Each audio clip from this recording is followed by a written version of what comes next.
friends! I want to talk to you today about the transition from uttanasana to Chatturanga.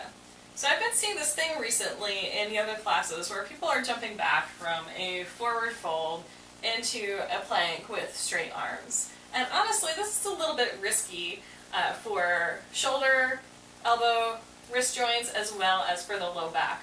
The impact of jumping back. It's a lot of stuff coming down on your arms. It's not a super strong joint in comparison to the hip, which, as you can see, is much bigger, more stable than a shoulder. So we're going to keep shoulders happy. So if you want to go ahead and walk back to plank, that's totally fine. Happy thing to do. You'll still work on building a lot of core strength, a lot of arm strength, and the coordination still is there, walking your feet back, finding that place in space to take your feet. So we can start with that. Coming into a forward fold, and hands are shoulder width apart. I actually take my hands just slightly wider. It's a little bit more comfortable for me. And the alignment is elbows over wrists. My shoulder will be a little bit forward of my wrist here. So taking a walk back to a plank. So shoulders are over the wrist when we walk back. Thighs are lifting, belly's lifting, spine is nice and long. So the trick here is to keep the belly lifting all the way down. And I like to give a little push forward with my toes so my elbows stay over the wrist as I descend. So you don't really need to go more than halfway, much happier for your shoulder joints that way. Flipping over the top of the feet. Inhale, chest lifts. And exhale back to downward facing dog. Looking forward between your hands, you can walk your feet back up there. It's totally a cool way to walk back to a plank. Don't need to be fancy and jump back.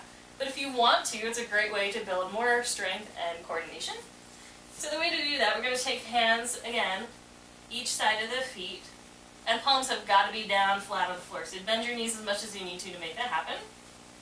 Elbows over the wrist is a nice alignment because the force of gravity is going to go straight down your arm into the floor, a little easier on the wrist joint especially.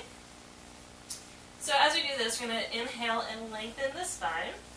Hands are pressing down into the floor, and same thing, belly pulls in and up, even as we're jumping back and descending. Inhale to prepare, and as you exhale, shoot your legs on back there.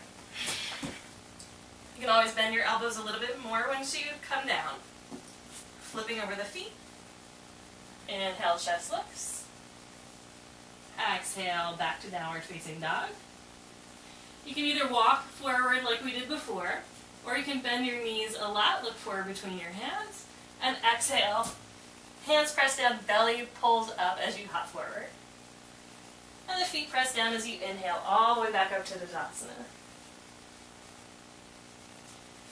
So you don't have to jump back, but if you want to jump back, landing with bent elbows acts as a nice shock absorber as you're coming on back, building more coordination and strength. Thank you so much for watching. If you want, you can go to omchantress.com for more resources about yoga and meditation. Thanks. Bye-bye.